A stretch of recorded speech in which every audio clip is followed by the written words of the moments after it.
அனைவருக்கும் வணக்கம். மீண்டும் ஒரு கர்மம் விழுந்த வீடியோவில் உங்களை சந்திக்கிறது மிக மிக மனவத்தமடைகிறது. நண்பர்களே, இன்றைக்கு நான் சொல்ல போகிற வீடியோ பலருக்கு கோபம் பெறலாம், என்றாலும் பரவாயில்ல, சொல்லியே ஆக வேணும். இது நடந்த ஒரு உண்மை சம்பவம். அது இங்கிலாந்தில் நடந்த ஒரு உண்மை சம்பவம், லண்டனில் நடந்த ஒரு உண்மை சம்பவம்.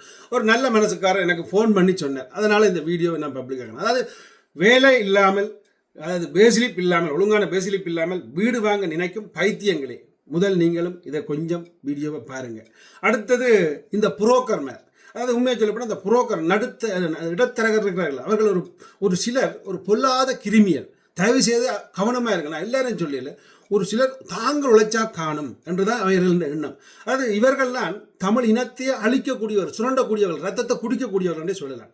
ஏனென்றால் ஒரு விஷயத்தை தெரியாமல் தான் உங்கள்கிட்ட வரைக்கில் நீங்கள் என்ன செய்யணும், ஐடியா தரணும், வழியை நீ உழைக்க பிளான் போடக்கூடாது. ஸோ அது பெரிய ஒரு தப்பு. அப்படியான புரோக்கர் மேலே கண்டால் காட்டி கொடுங்கள், அதாவது அரசாங்கத்துக்கு காட்டி கொடுங்கள், அவர்கள் இப்படி செய்கிறாங்கன்னு சொல்லுங்கள். அதாவது வீடு வாங்குவேன்னு சொல்லல, ஆனால் வீடு வாங்கினா வீட்டில் இருந்து சோபாவில் இருந்து டிவி பாருங்கள். வீட்டை வாங்கி போட்டு போய் 3 வேலை செய்யாதீங்க. அப்படி கொத்த வீடு உனக்கு தேவையா இல்லை கேட்குறேன். அப்படி கொத்த வீடு உனக்கு தேவையா? நீ வீடு வாங்க வேணாம் நான் சொல்லல, வீடு வாங்கினா லாபம் அதிகம், அதில் பல விஷயங்கள் கொண்டு வரலாம். ஆனால் நீ வீட்டை இருக்கிறியா? இல்லை. அப்போ ஏன் வீடுன்றது வீட்டை வாங்க. ஏன்னா 1000 வருடம் வாழ போறிய இல்லைத்தானே. ஸோ நண்பர்களே, இது ஒரு விடயத்தை நான் சொல்கிறேன், புரிந்து கொள்ளுங்கள். அதாவது நான் ஒருவரையும் குறை சொல்ல வேண்டிய இல்லை, இப்படி நடந்து கொண்டிருக்குது. என்னென்னு பார்த்தமா இருந்தால், ஒரு குடும்பம் லண்டனில் என்ன செய்யிருக்கு, 5 வருஷம் வீட்டுக்கு கட்டிட்டுது, 5 வருஷத்துக்கு வீட்டுக்கு கட்டிட்டு, அதுக்கு பிறகு வேசிலிப்பு இல்லையோ இல்லை வேலை இல்லையோ என்ன கர்மம் இல்லையோ, திருப்பி அந்த 5 வருஷத்துக்கு பிறகு திருப்பி அந்த வீட்டை மோக்க செய்யணும்.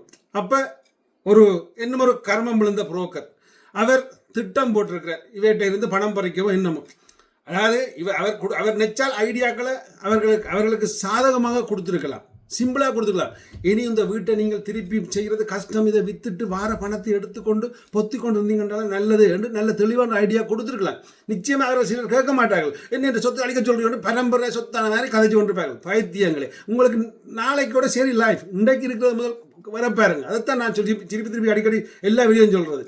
அதாவது அவர் என்ன செய்திருக்கிறார், இவரும் ஐடியா கொடுக்கல புரோக்கரும், இவர்களும் ஐடியா கேட்க ரெடியா இல்லையோ, இல்லாட்டி கேட்க விரும்புகிறாங்களோ எனக்கு தெரியாது. ஆனால் அந்த பிரிட்ஜிங் லோன், அந்த லோனை உருவாக்கி அவர்களுக்கு அது உண்மையாக சொல்லப்போனால் அந்த பிரிட்ஜிங் லோனுன்றது இணையதளத்தில் நான் நல்லா தீர பார்த்த இடத்துல அதில் லாபம் அதிகம் புரோக்கருக்கு வரும், ஆனால் வாங்குறவர்களுக்கு நஷ்டம் மேலே நஷ்டம். அதனால அந்த வாங்கினவர்கள், லண்டன்லேருந்து வாங்கினவர்கள் 2 லட்சம் லொஸ்ட் ஆகிருக்காங்க. இன்றைக்கு உண்மையாக சொல்ல போனால் அந்த புரோக்கரோட கேஸ் போட்டு கடைசியாக இப்போ கோர்ட்ஸில் அந்த கேஸ் நிற்கிது.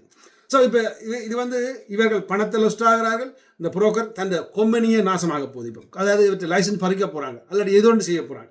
ஸோ இது எப்படி நடக்குதுன்னு பார்த்தோம்னா, ஒரு யூதர் இனத்தை பார்த்தீங்கன்னா உண்மையாக சொல்ல போனால் அந்த இனம் தன் இனத்தை பாதுகாக்கும்.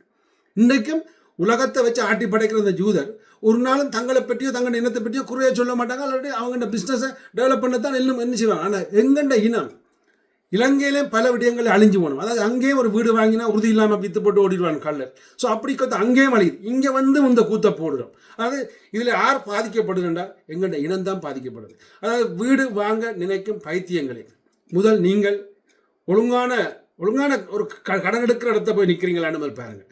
இவர் ஒழுங்கான புரோக்கராக தமிழ் பாருங்கள். உங்கள் கண்ட கர்மம் எல்லாம் புரோக்கராக இப்போ தெரியுது.